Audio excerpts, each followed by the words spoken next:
I've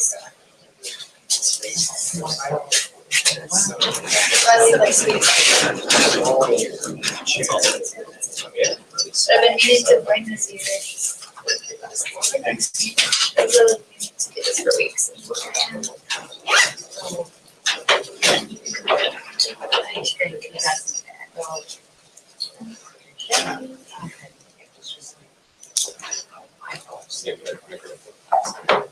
Yeah, I'm super interested.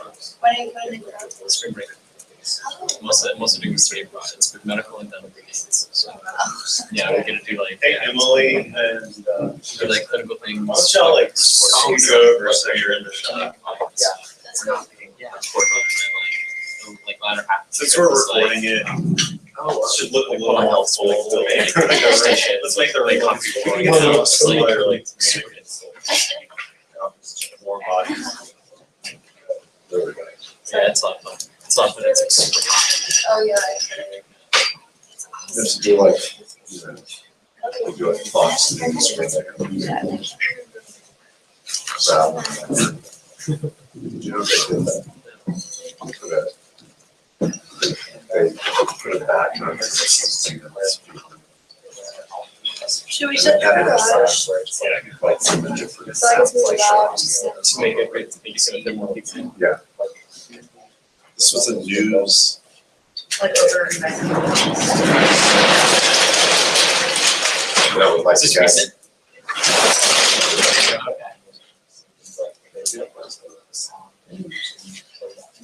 Shut up. Yeah, sorry, Shelby.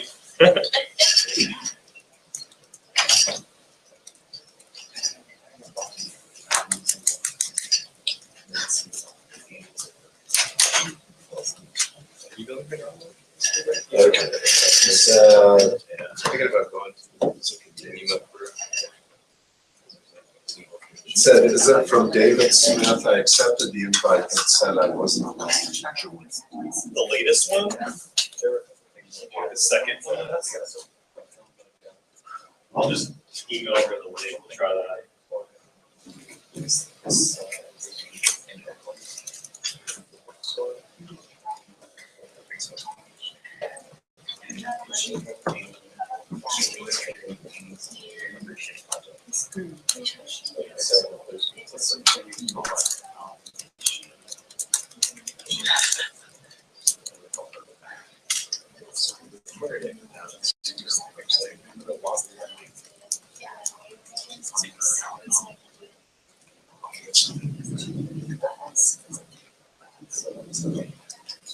I'll listen to it because I've heard of it.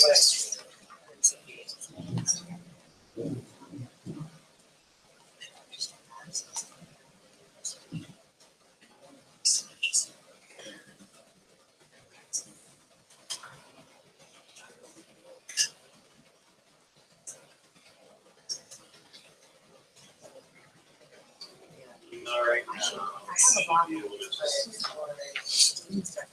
just do a shot on it. And so for that, for the personal shots are right up. That's usually fun. I wonder. So you're gonna touch me.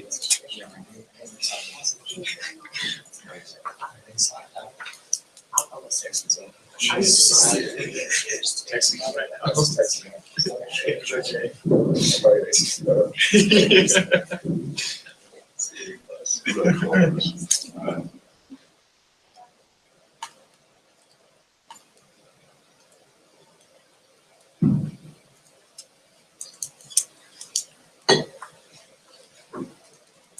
Hey Elizabeth, did you get the second invite?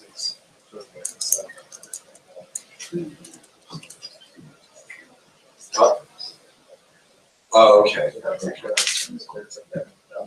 Yeah. Okay, that's fine. All right, okay, thanks.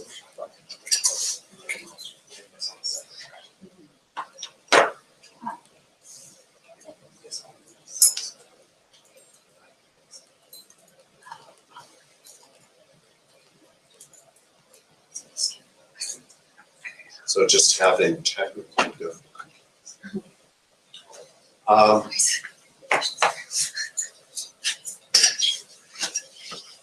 So who's read the or listened to the podcast that Shayla? I listened to it. Okay, good. No, good. That's good. Yeah, did you listen? Anybody else? You should listen to it. It's really good because it's actually these journalists talking about, you know, when to call things. In this particular case, that Trump said racist or not, and it was a really interesting conversation because they were trying to figure it out. They had the NPR editor of practices who deals with that kind of wording stuff, you know, what kind of words you use to describe this. And, you know, we talked about different things like, you know, sexual preference versus sexual orientation and how words really matter.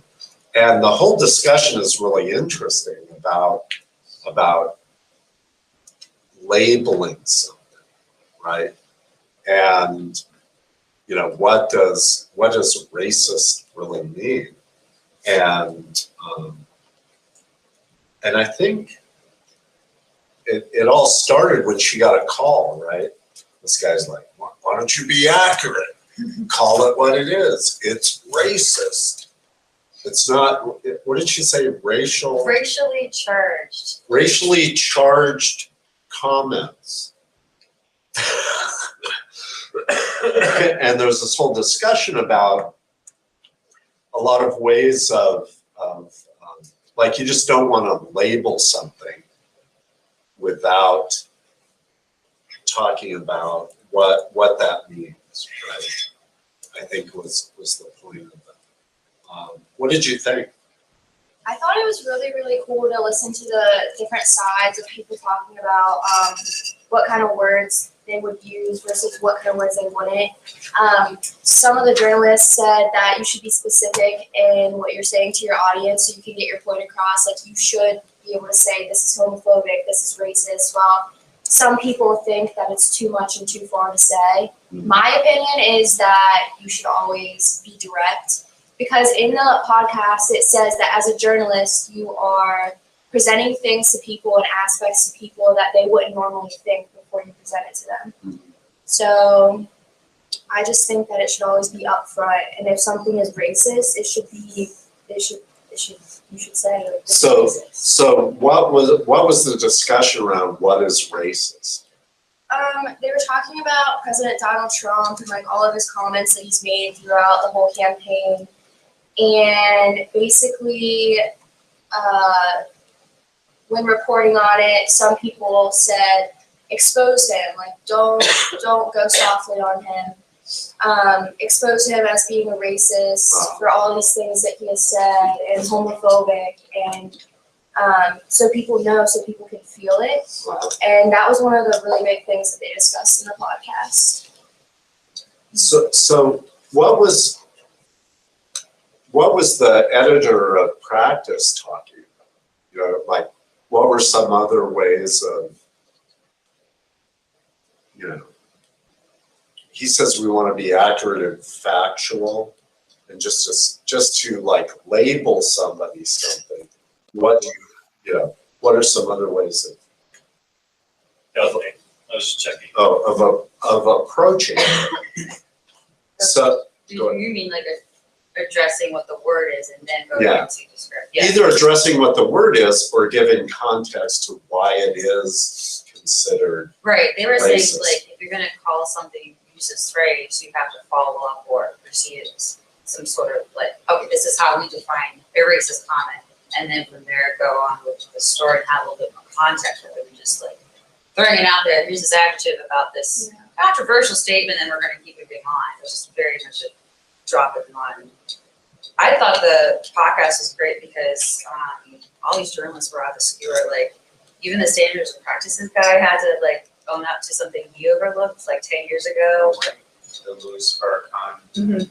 My favorite part was when he said something and he's like, I literally just read you the definition of journalism. Right, Like, that was awesome. I loved it. Yeah. Good, I was That like, was thank you. awesome. Hold them up to standards, that's how it should be. Well, and so, it's easy to throw around labels, oh, that's sexist, that's racist. But what, Talk about the history and the. right, the history of that. And I think the person who was the psychologist who was studying racism was talking about what are the standards of that. And he said, for example, with racism, it's racist when somebody is using terms that reinforce stereotypes that have been harmful to a group over time, historically, right? So if you were doing a story, because I think what she was doing was a story about his statements about Africa and Haiti, Yeah. Right. that they were shitholes and Also about the AIDS, the Nigerians, and all that kind of stuff. right. And so people were like, well, he's, he made racist comments and But repeatedly though, so she had this whole, it's interesting to have like a whole slew of them over time. sort of going back and forth. And she was using racially charged because she did not want to sort of alienate people who might just get defensive of Trump, right? And that's what well, Emily, I know you're rolling your eyes. I know, but they could have handled it much differently though. They could have, and I'm not saying they handled They it chose to right. cower back and just kind of let them have their way though. Right, but if you're running a publication, you're gonna be worried about having people listen to you, right? Well, yeah, obviously though, but if you're gonna report, you should report what's going on though, instead of, I mean, if you don't want people to get upset, then don't report anything negative, which is Yeah, basically that's what what he was this saying. is. When he said, literally, I read you the definition, that's what he was saying. Like, you have to put your foot out there and say the things that you want to say as a journalist to make people feel and think in a different way than they did before. And I really, really like that. That was awesome. So, let me play devil's advocate, right? Do we have to think about crossing some pretty strong divides now? Well, yeah, obvious, well, this is clear, but there's still a problem with never actually reaching a point where we're at a discussion to address anything, and that's why we're at this point now. Right. So the point is, you have to talk through these things and come up with a strategy in your reporting, either by saying, like what they did, they brought in people who were experts, right? And they gave their different perspectives. And then you can say, this person says this constitutes racism. This person who studies it, studies the psychology of it. Here's a person who deals with this as an editor. You get these different viewpoints to bring to that discussion rather than just labeling them this, right?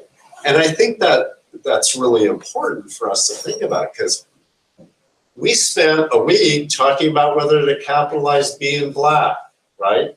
I think in the beginning of the podcast too, it was really nice for them to say, like, to begin it, the word racist is basically like the N-word to the white community. Right. Because that really set it apart, like, whoa, like, this is serious.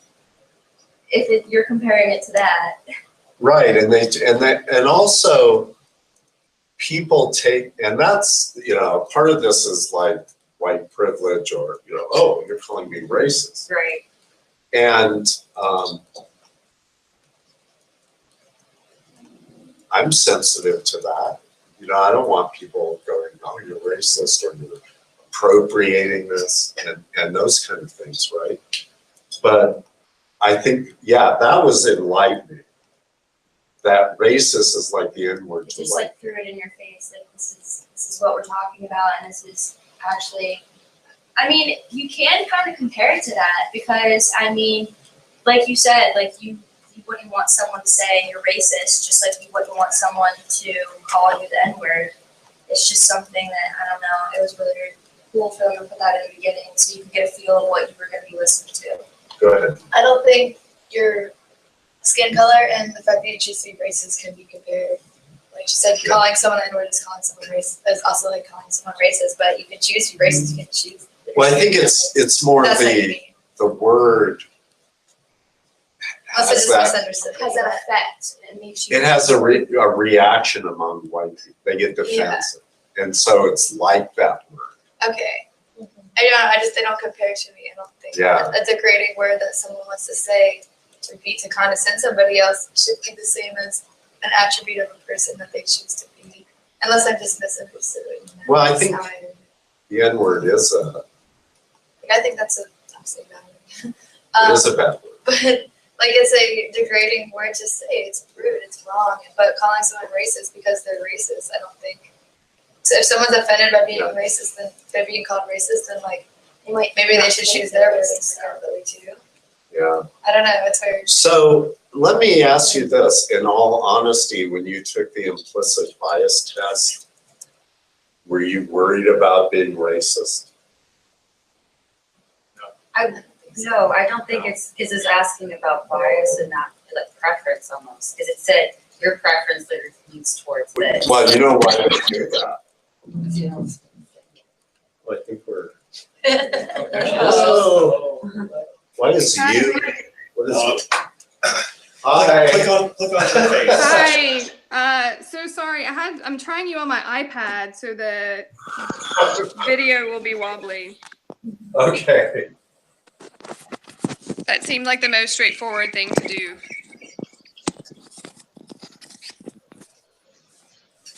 You need a steady cam for an iPad or something. Yeah, I know. Oh. Okay, how about that? That works. Okay. Okay, while you're getting ready, while you're steadying your iPad, Right. introduce you. Elizabeth Catte is a public historian and writer based in Shenandoah Valley, Virginia. Her work has been featured in or on Belt Magazine, Rewire, Salon, Our 100 Days in Appalachia, On the Media, Literary Hub, Paste, and AM Joy with Joyanne Reed on MSNBC, as well as others. And she's the author of a new book, What Are You Getting Wrong About Appalachia? A critical look at the hillbilly elegification of politics that uses radical history to challenge perceptions of the region as a hub of white working class woke. We are pleased to have her join our conversation about how as journalists we can aspire to get things right and restore some trust in journalism. So welcome Elizabeth. Hi. Oh, hey. So I have a question for you. Yeah. In your 100 Days in Appalachia piece, Resisting Myths of Whiteness, you say, the fiction of the deviant hillbilly, think Deliverance, served the 1970s well, for example, because definitions of social progress in part hinged on the acceptance of personal freedom like women's and LGBT rights, along with support for racial equality. Locating the antidote to progress deep within mountains and hollers made those outside the region feel more progressive. Mm-hmm. And I wondered if you could elaborate on that phenomenon and how journalists or the media have engaged in it. Well, I guess the best way to start, and a bit of a warning that my battery is very low, so I have it plugged in. So it should be okay, but if I disappear completely, that is why. Okay. We can go back and we can look at what the origins of the term hillbilly are, which is an interesting place to start. Do any of your students know what the first use of the word hillbilly was referring to? Anyone? No. No. Okay, so the first usage of the word hillbilly was specifically to describe poor white people in the mountains during the Reconstruction period who wanted to build power with African American individuals who were also poor. So they become bearers of a kind of whiteness that is tainted by their affiliation with newly freed African American men and women. Wow. And so when our definitions of progress in the Reconstruction era, when the definitions held by those in power are to kind of uphold a white racial status quo through whatever means necessary in this moment when we've seen the end of enslavement, but we definitely have not moved on beyond a white racial order. Hillbillies became people that complicated that because they wanted to build power across racial lines. But 30 or 40 years later, when political alliances were shifting, when there was a move to disfranchise poor white Southerners for various reasons, they became sort of like the epitome of racism as well. So even within the same generation, we see people thinking about people in the mountains, we call them just mountain people back then, had very different definitions of what the problems with these people are. Either we loved, African American people too much, or not enough. And it shifts whatever the powerful holding as their definitions of progress, we become the opposite of that. And like you said, during the 70s, in this deliverance moment, when the hillbilly stereotype becomes quite sinister and deviant, it becomes a counterpoint to civilized progress, the progress that recognizes the good things about identity politics, recognizes the expanding rights for women, for African Americans, and for people with LGBTQ identities. And again, we become the opposite of that. There's a scene in there about rape or. Right. I don't remember it. I haven't seen it in a long time. Yeah. So it left a very enduring impression on people and the connections that they made within the region. So yeah, the people in Deliverance are rapists. They're male rapists who rape other men. They're violent. They're inbred. They're unclean. They're tainted. They're people who have a deficiency not only in the way that they are reacting to their visitors, but within their culture. Okay. Interesting. Why hillbilly? Because it's just because they were from the hills, it just became a popular term. And then Yeah. in the next generation, when travel writers came to Appalachia, into the mountains to kind of produce what we would call local color writing, that's when it gets the association of a kind of a folksy, backwards, primitive people who were trapped in the past, sort of yesterday's people. Yeah. Little Abner. Yeah, those kind of stereotypes. Yeah, which aren't sinister. It's not like they're rapists and violent. No, but there's still sort of a counterpoint to progress because people were kind of disappearing themselves into the mountains to get away from a lot of things that were negatively associated with industrialization. So people who were being exploited for their labor, that would come a little bit later for us, kind of dirt and grime and, the hustle bustle of the big city. Appalachia was a place that they could find the opposite of that, a kind of a quaint society that had not moved forward. All right. Well, you guys have questions for Elizabeth? Go ahead. Come on, Shayla. I know you got one. In one of your articles, you said that,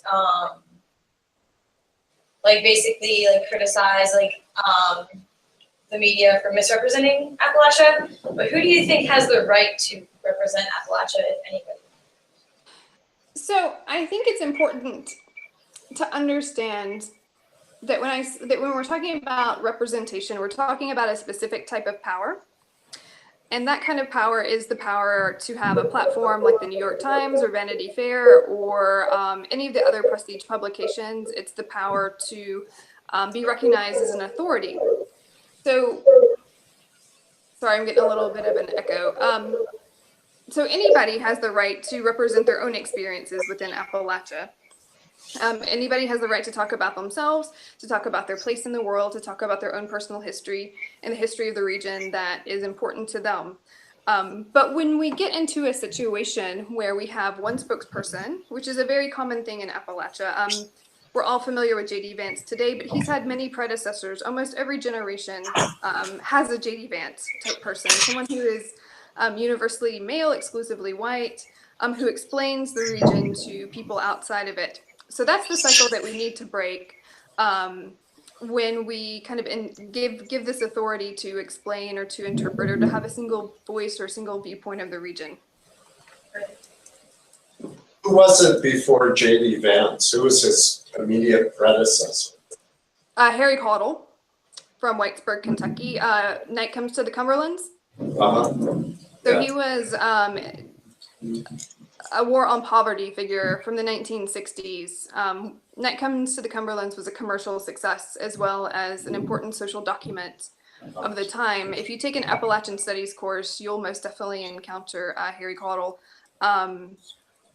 And I talk about him a lot in my book because he was friends with eugenicists. He was on one hand, he was on one hand somebody who was an attorney who was very concerned about the consolidation of power within the coal industry, and he wanted to break down corporate power within the region. But he also, especially later after the war on poverty didn't produce the expected or desired results, started talking about deficiencies in culture and genetics in Appalachia. So he's kind of the closest predecessor to J.D. Vance.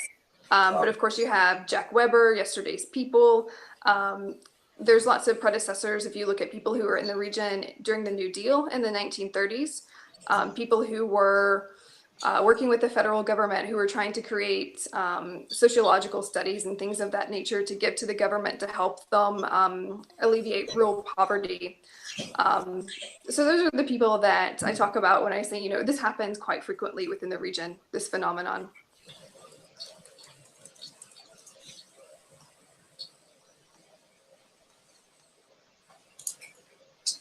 Honestly, that's what I was gonna ask. What makes someone qualified to talk about Appalachia? But like last week, we looked a lot about Vance's photography work and stuff like that, and we watched a lot of different perspectives on his perspective.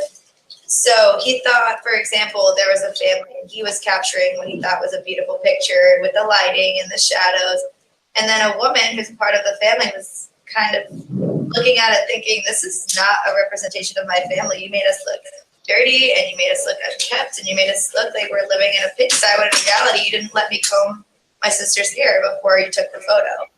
How do you think you would have differently captured some of the photos that he has? Which photographer specifically were you talking about? I didn't hear. Vance. J.D. Vance. Who? J.D. No. I don't know who we looked at. Shelby Adams. Shelby Adams. Oh, sorry, I crossed my wires. Shelby Lee Adams, whose kind of defense in there is that these are my people. Yeah, I got my wires crossed. I said Vance. And they like these photographs. Yeah, Shelby Adams is an interesting character. He is, J.D. Vance does claim him as a friend, so, that connection kind of still stands. Ooh, sorry, this is my cat. Like my alma mater, for example, MTSU, displayed, they did a common reading program where all the freshmen read Hillbilly Elegy, and then they did an exhibit at the art space of Shelby Lee Adams's photographs at the same time. So when people were reading the book, they could go and look at these photographs that would make real, the people behind the memoir, and that made me terrifically angry. But Shelby Lee Adams has unusual arrangements, and you probably talked about this with his subjects. Sometimes he provides them with money, sometimes he provides them with food. He takes a lot of camera equipment with him to manipulate the lighting, to manipulate the scenery, to give them kind of a stark, otherworldly feel. So let's say, and that really isn't part of the story that you get when you look at Shelby Lee Adams's archive. You don't hear kind of these, or you don't hear about the arrangements that he had with his subjects, and you don't hear what the people who were captured in these images thought about what was produced. And so that's a conversation that needs to happen. And what the problem is not that so much that there's a photographer out there who's taking pictures of the region that we don't like. It's the problem is the power, and the power that results in, for example, my alma mater showing an exhibit of these photographs alongside Hillbilly LG to present what they think is the most authoritative version of Appalachia to people. Photography is produced when it's best, I think, with care and trust, which, you know, conveys a sort of dignity to its subjects to make them part of the process.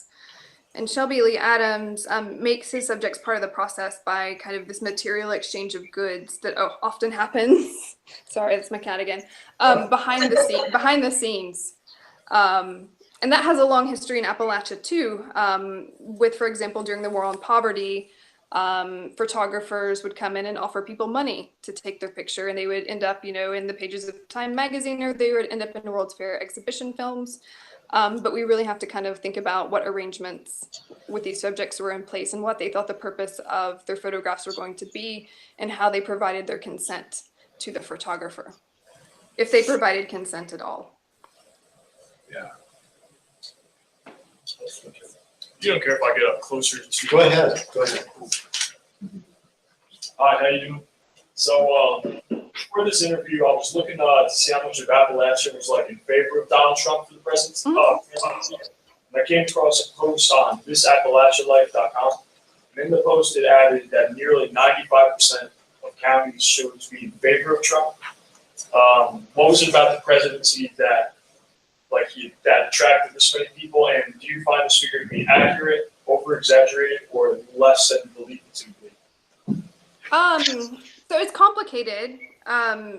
Usually when we say 95% of people supported Donald Trump, we're actually talking about a very specific set of numbers and data. I can give you an example from West Virginia. So there's a county, McDowell County, which I'm sure a lot of you are familiar with. It had something like, if we use the kind of media narrative, let's say like 80% of like Donald Trump won McDowell County with a result of 80%. And that sounds like a lot, but that's 80% of people who actually went to vote that day on election day. So if we use the numbers that we know about eligible voters in McDowell County, we find that actually it's less than that. It's about 27% of eligible voters in McDowell County voted for Donald Trump, which isn't quite, you know, the narrative that gets captured when you talk about, oh, he won McDowell County by 90%. There's actually a stark difference. So I can ask you a question to the class about how narratives and numbers work. I could accurately say, Hillary Clinton won the vote of women. And that would be an accurate statement, but what's wrong with that statement? Not all women voted. So yeah, absolutely not all women voted. Not all women voted for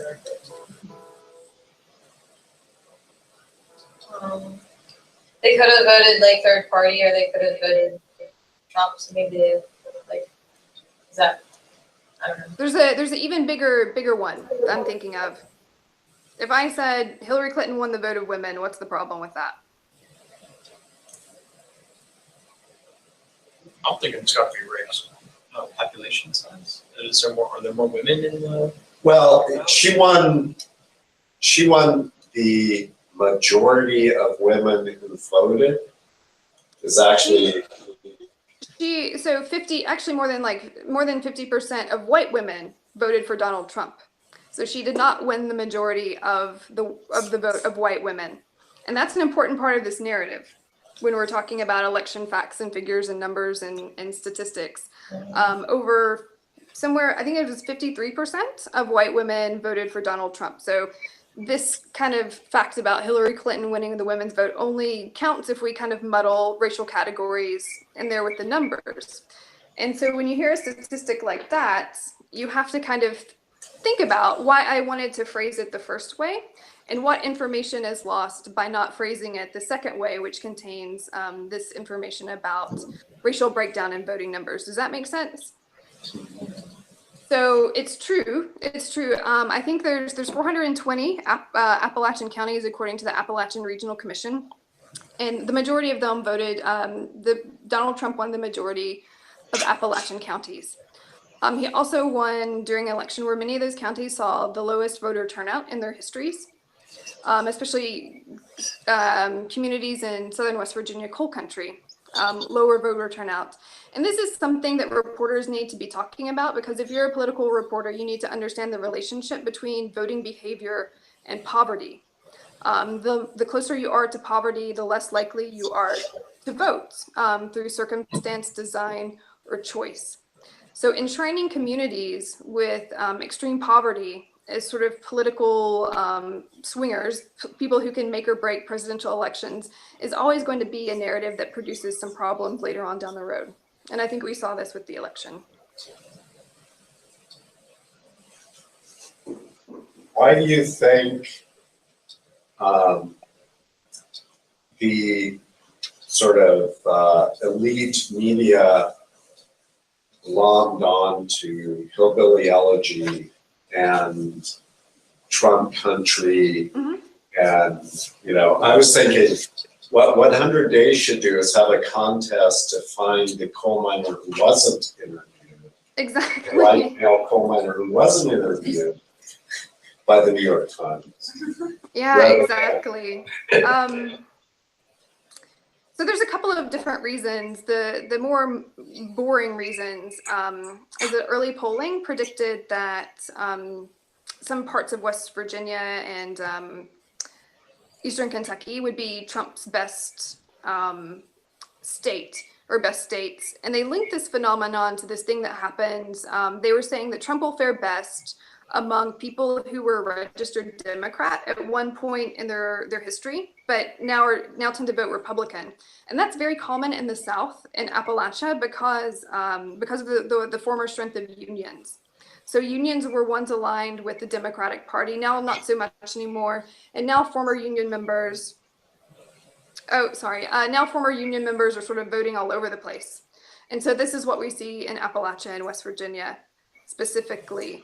Other reasons, of course, Trump centers coal miners in his projection to make America great again. So it's understandable that people wanted to come to the region to see what people thought of that message and what the realities of life is like in former coal communities. But again, a lot of it is part of this narrative that we've been talking about, how Appalachia is just the counterpoint to progress. And hillbilly LG became really attached to this because it gave people a way to talk about white voters and set them apart from sort of ordinary people elsewhere in the country. He was talking about deficiencies in culture. He was talking about even deficiencies in genetics. So people were using that as an argument to kind of attach support to Donald Trump. People could say it's not really racism or bigotry or anything like that. It's people who are reacting badly to their circumstances and are, you know, culturally predisposed to react badly. And this is explaining why Trump is becoming a viable political candidate.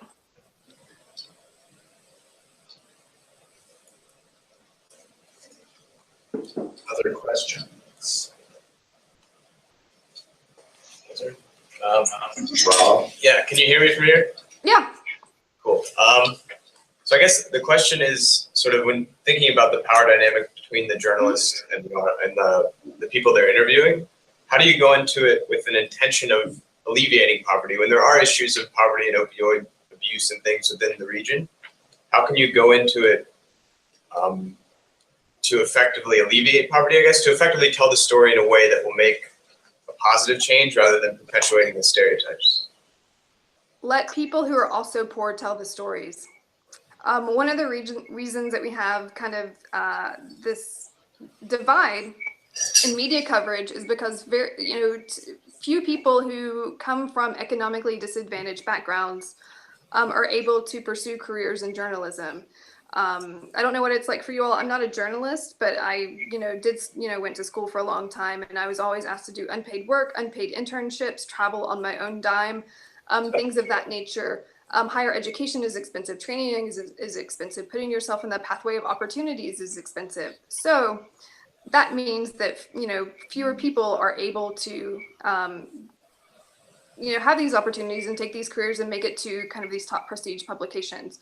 So one thing that I think is really important is just putting people who have some connection to these communities. They're doing the reporting. It doesn't have to be a personal connection. It doesn't have to be anything like that. But if you have experienced poverty at some point in your life, you're more likely to report on it a little bit better.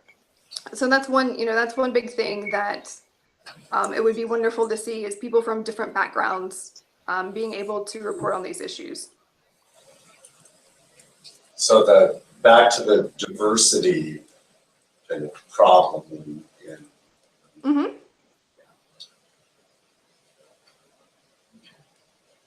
And what else about that? I mean, there's a long tradition of this notion of, and I would call it sort of the social documentary tradition of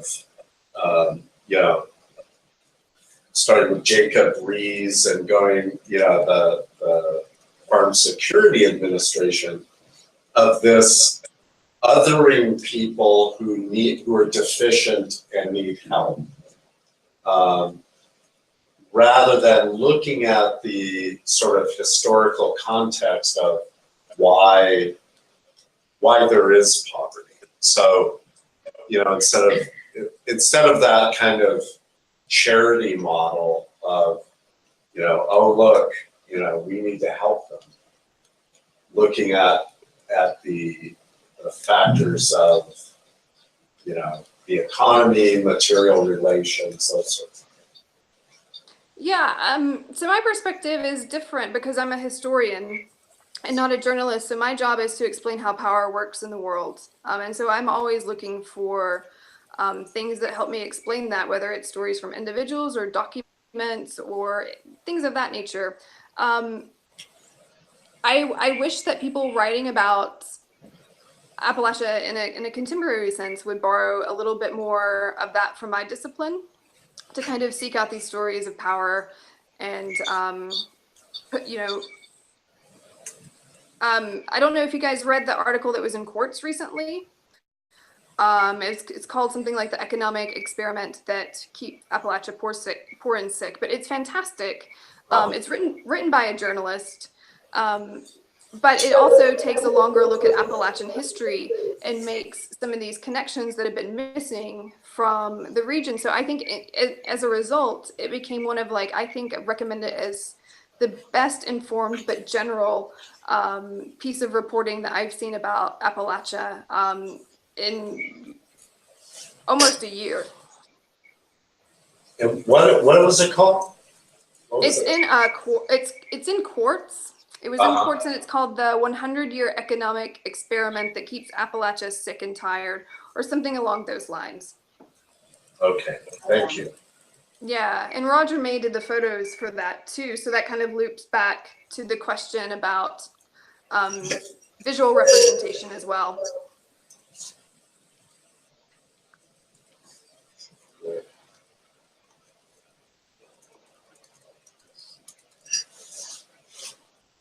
So how do we then, as journalists, borrow from your tradition, from your discipline?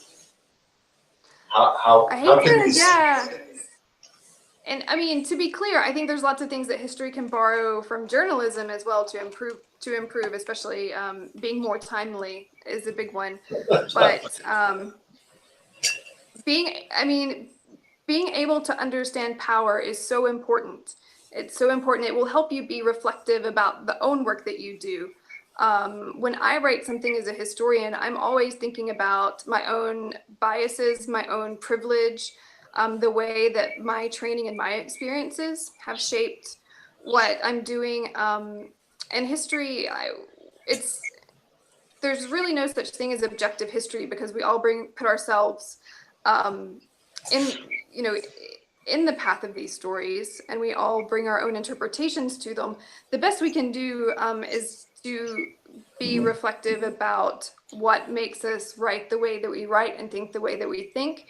We do disclosures, we do reflection exercises. We talk a lot about what makes us shape interpretation in the way that we shape it. So that's probably something that journalists do a lot behind the scenes, but it's not something that the public, I suppose, gets a taste of. Yeah, I'm not sure they do it a lot. You know. Okay. So we're trying to do that here is sort of kind of take a step back and try and borrow from some other things like ethnography and world history and Sure. those kind of things too, because they've been grappling. Okay, who has a question? I have a question going back to the photography aspect of Appalachia. So in the article Passive Poor and White, what people keep getting wrong about Appalachia, you talk about a photographer named Meg Wilson. And I wanted to know what you really thought set her photos apart and made them positive, because also you said that looking back on your ancestry, you would never use the photos that weren't honest to look back at your ancestry. So I just wanted to know what you thought like really set apart her photos from the other ones that were negative.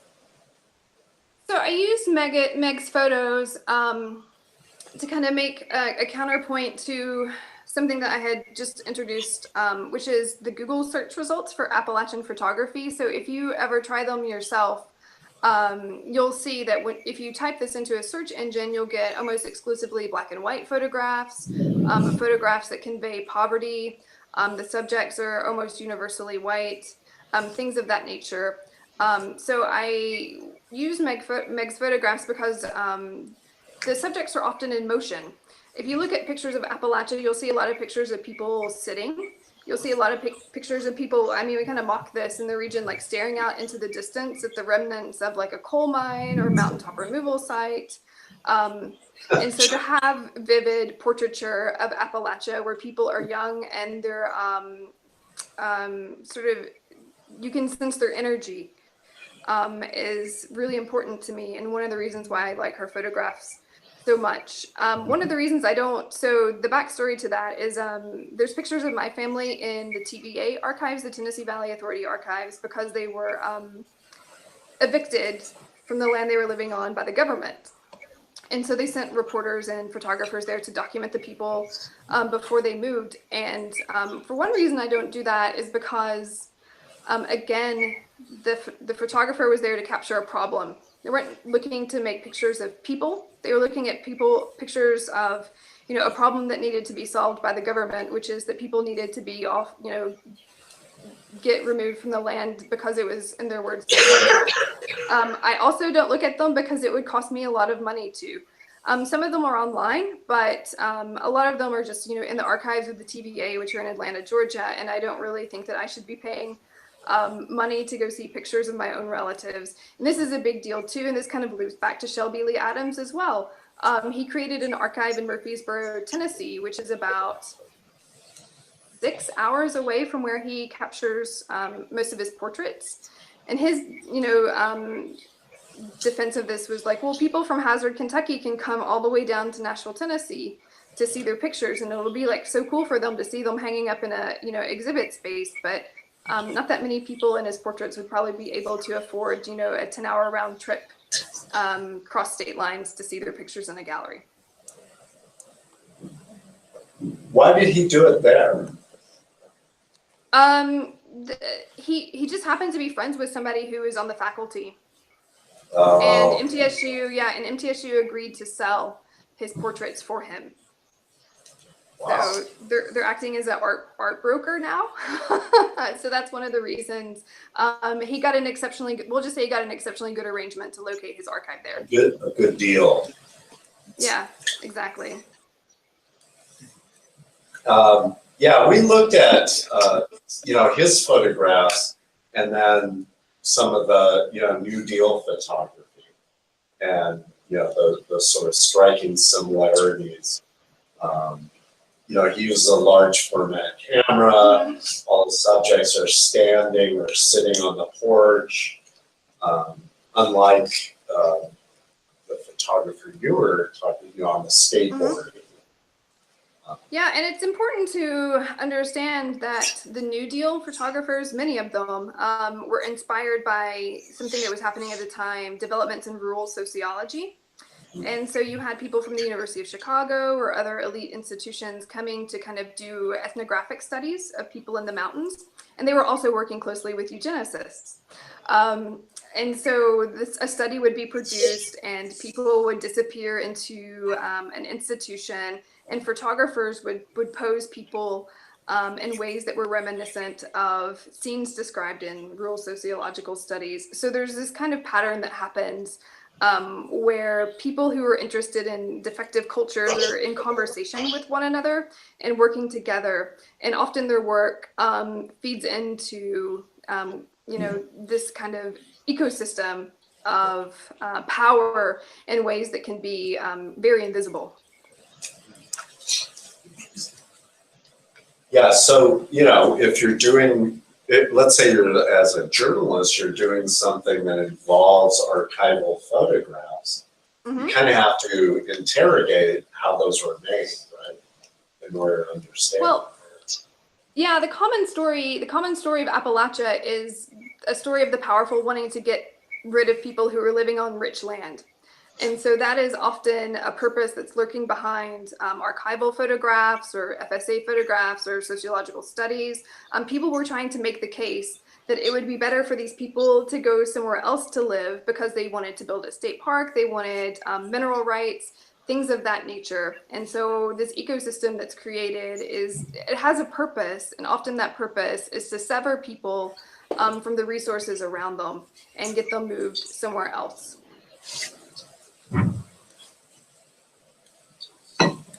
So alleviating poverty isn't always the idealistic purpose that historically these documentary photographers have pursued. Awesome. I think she's frozen. Are you still with us, Elizabeth? Can't hear me. Messages. The iPad died. I feel like if I were paused, I would look so dumb and she still looks paused. You know what I mean? Yeah, She's still waiting. It's not. It's not as awkward as it could have frozen. Yeah, right? Like I'm usually like making it up. You're like,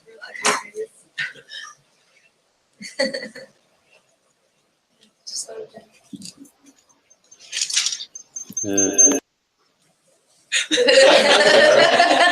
No, not you, David. Get out of here. Oh, where'd he go? That's probably her.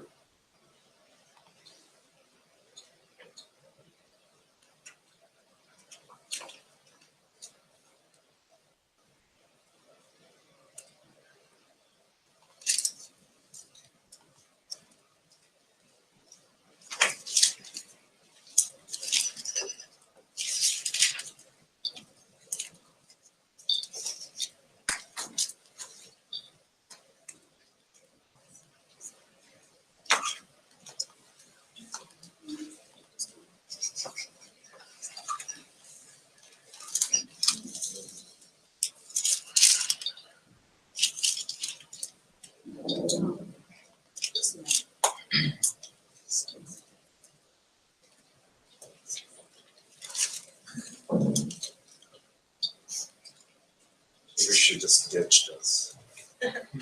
She's done with it. She's done.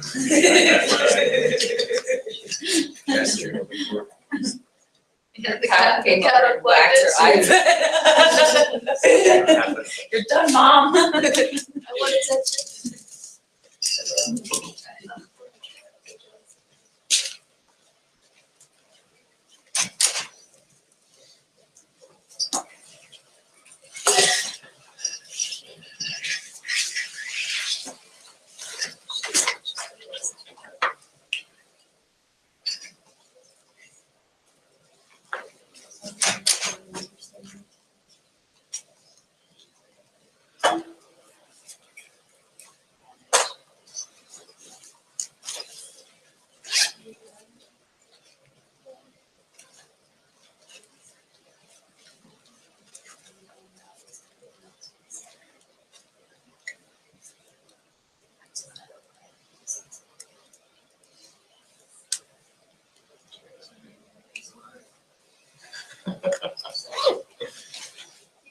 Yeah, well, good feature.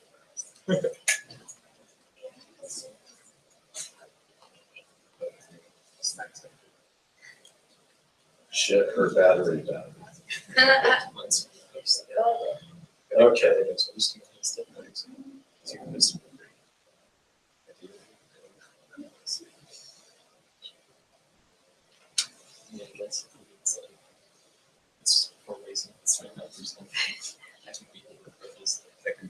Okay, so why don't we take a break, 15-minute break, and we'll come back and continue. Okay.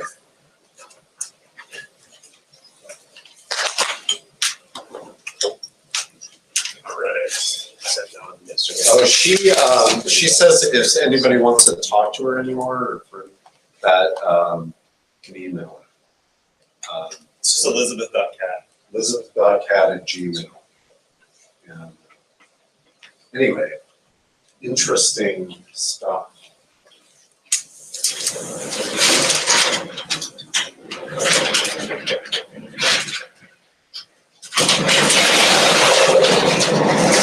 Interesting, all that stuff. His work paying people. I didn't even, well, I know he bought that pig. You know, in the I film. think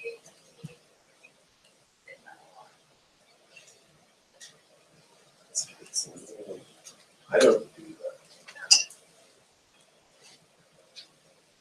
So there is a whole exchange.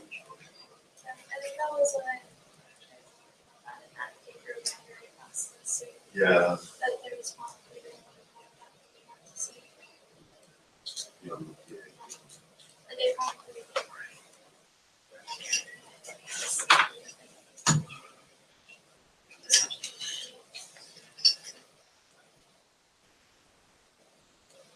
well, I didn't know he was a friend of Jamie Francis, and that they did that.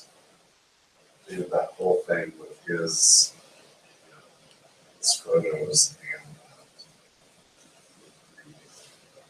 They did that here. Like a couple years ago, the you know, shared meeting on the freshman year. I know we did the one Yeah, that was like what'd you guys think? I was 63. Yeah, I mean, I can use, UR has one. Oh, you did? Yeah. The rest from 60, like that. But I think last year, Thanks, man. I don't remember Appreciate it. seeing it. No, it was, I had really good sociology class. Huh. It was about like, So, sure. Some of the things that I want to like save them for that makes sense. like a 65. You didn't figure it out. That, but I want to like save that money and yeah, I just think like, like what I had earlier. Okay. The ladder, just save it for, see how bigger. There are three, but they're one. So,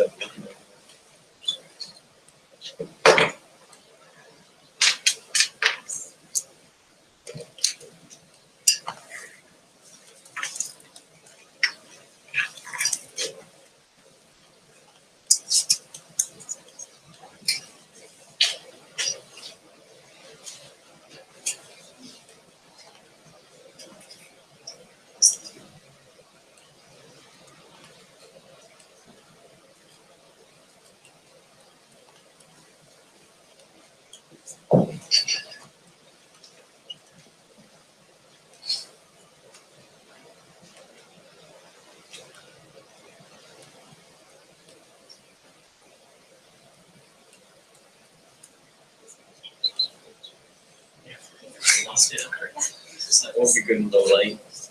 It's not as good for video, but it's still good. Do you do autofocus? I started to recently. Yeah.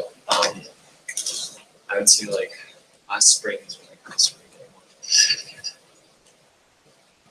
But nothing too crazy. Not like they're really good. They're really into it. But really, the reason why I'm kind of getting this over anything else is because this back is like, I feel like the newer Sony cameras like I'm using that battery.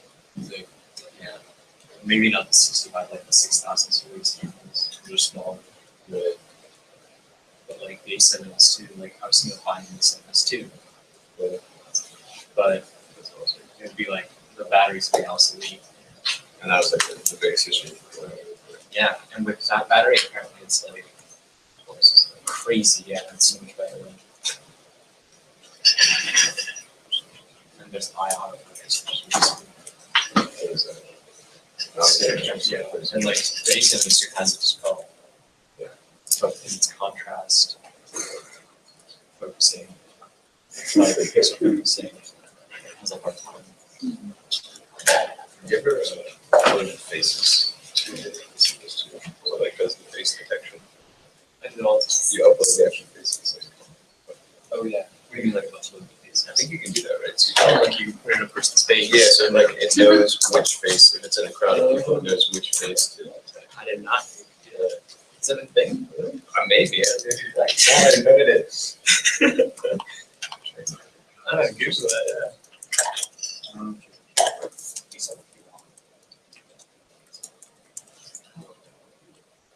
Face registration. Yeah, it's just.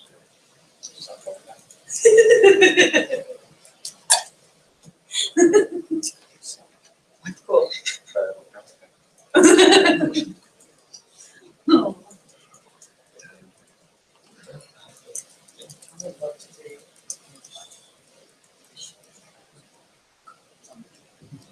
guys, how's it going? Today I'm going to show you an awesome.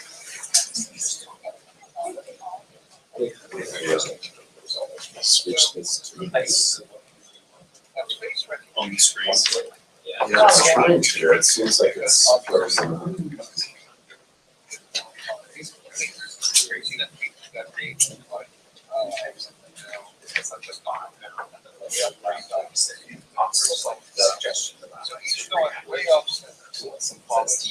That's crazy. I haven't seen someone.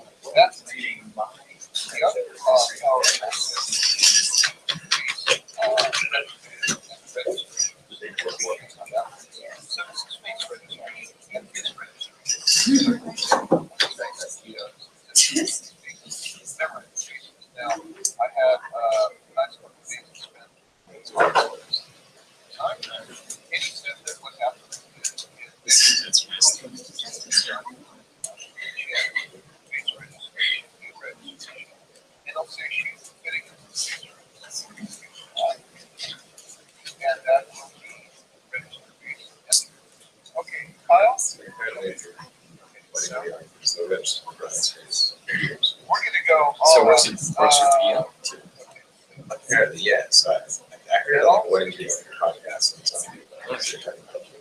Just Tyler uses? Awesome.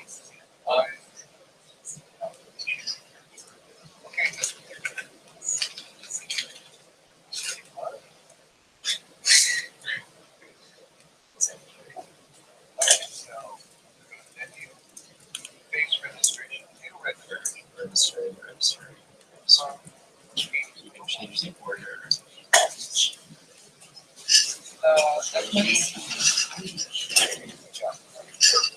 Now, what happened with your it was now, number 2 on the list was, let's find out who's number 2. I've got okay, now let's see. Oh! That's what happened. Right, okay, so let's see.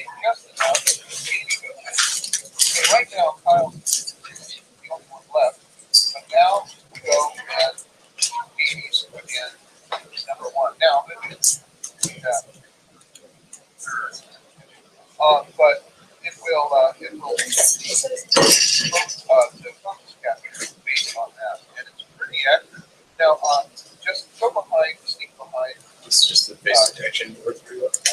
Yeah, face detection works well on its own, yeah. That would help so much for us, because I was like trying to pull focus and stuff. Yeah, so I don't, I mean, it works, you have to like still do like an autofocus for it to like register. I don't know if this works for, because like I autofocus won't work in video, I use them as too, but it works for photos. So I wonder if this is like, is the same thing with this?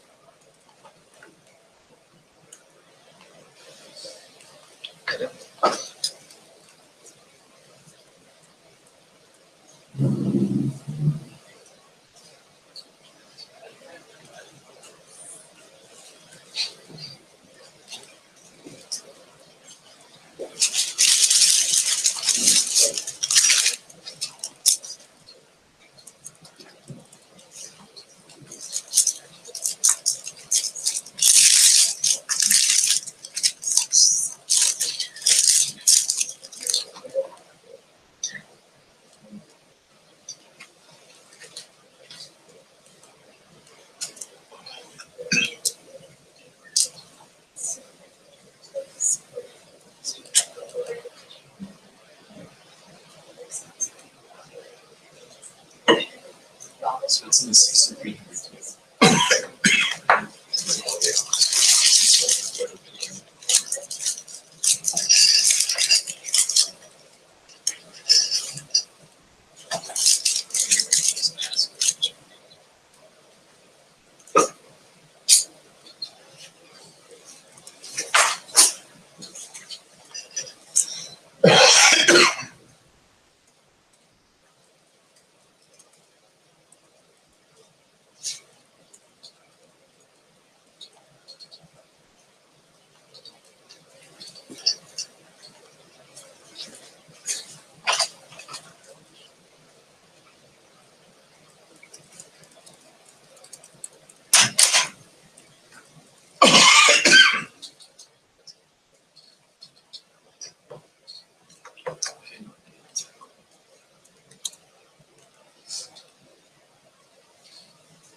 So try and do it in video.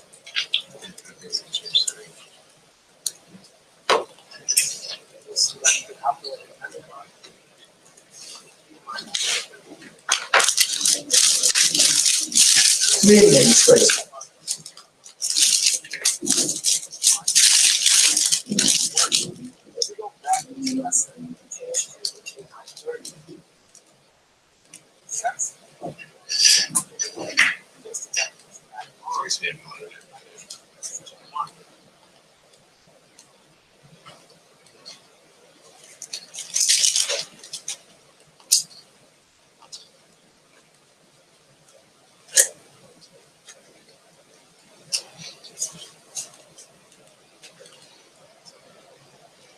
We shot base on this so much.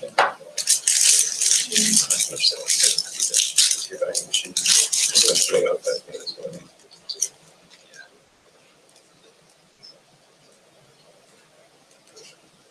I get to shoot like interviews and stuff. Just a lot of producers and guys. You got it stuff right here. Yeah. Lots of you were shooting it everything in the same area. This legislation's about to pass. Do like a good against them, and then when they have to cut it out, I haven't done much. Jesus. So,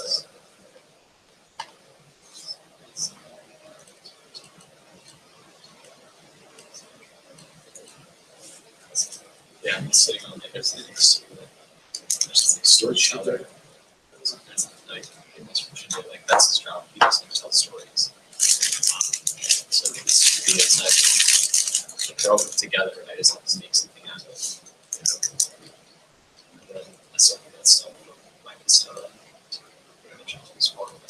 I'm sitting on that. it's always like these big projects that It's like it's all put together. It's all in the timeline. Like, all the good clips that I have. Now I need to go through this interview and like figure out what is good, what's not.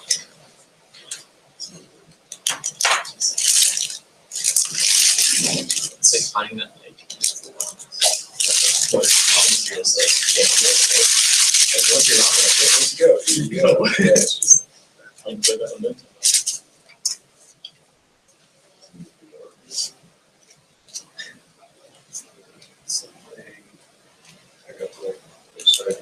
ad budget. For saying about regional six guys just make little ads and start to like cancel this. Yeah, starting to see that. Just like to understand these letters. It's something I should know my readers. If I can make videos, I actually get to write all these things. How to handle that. It's this oldest tree. Yeah, right. Natural objects.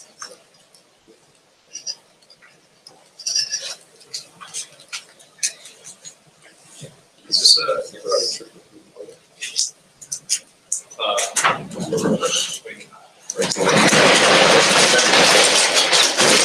It's so yeah, it's a study abroad, but it's also class. So you have to like you have to apply. So what I want to do, I wanted to show you this kind of short lecture about how racism affects white people. And because it's really interesting, and it approaches that sort of notion of intersectionality that looks at how race and gender and class and those things intersect. So who you are is kind of situated at that kind of intersection.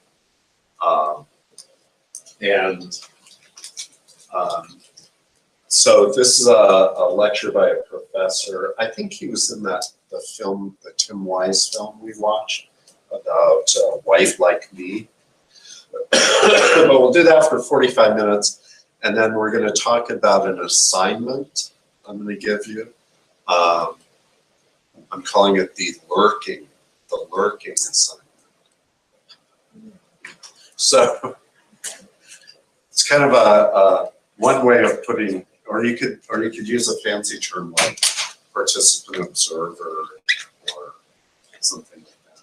But I don't really want you to participate in this one. I just want you to listen and learn. Okay. All right. So let's check this out.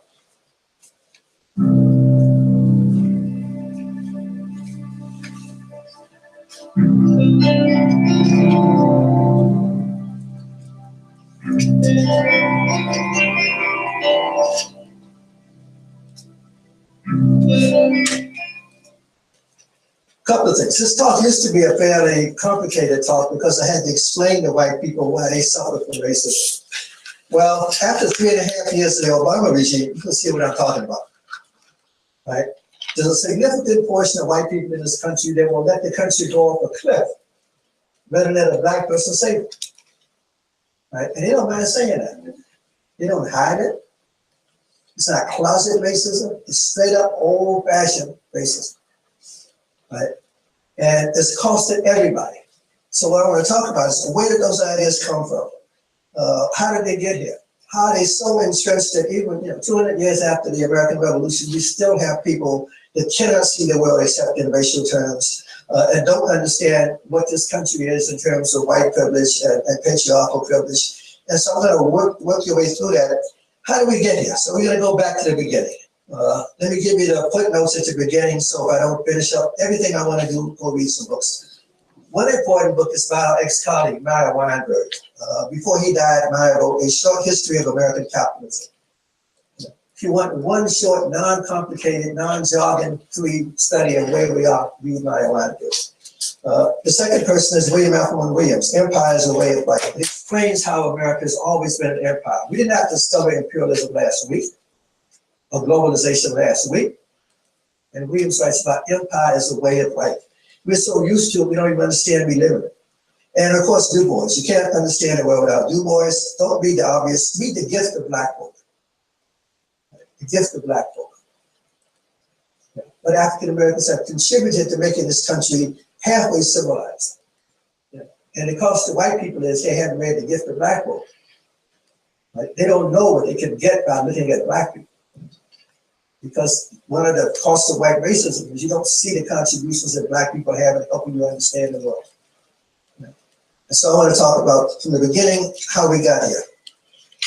Right? If you look at the American narrative, freedom, democracy, equality, liberty, all of that can be qualified by saying, what about me? What about black people? Freedom, what about slaves? Equality, what about racism? Justice, how about give me liberty or give me death? Can I have that too? From the very beginning, black people fought for the British. Right? Why? Because the monarchy gave you more freedom than patriotic white Americans. Like the British said, you fight with us, we'll free you. Thomas Jefferson didn't say that. He said, if we do that, what's the point of having the fight? The fight is to be free to own these black people. If we free them, then we just blew the whole thing.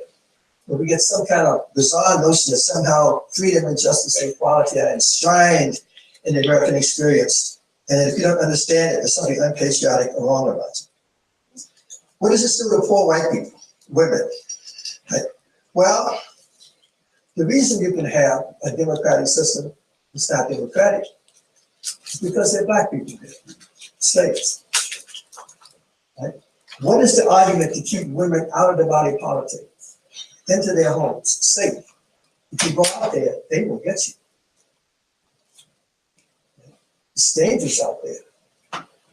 There are Native Americans over here who want to kill you, and it's these dark people we kind of had to bring because we needed labor.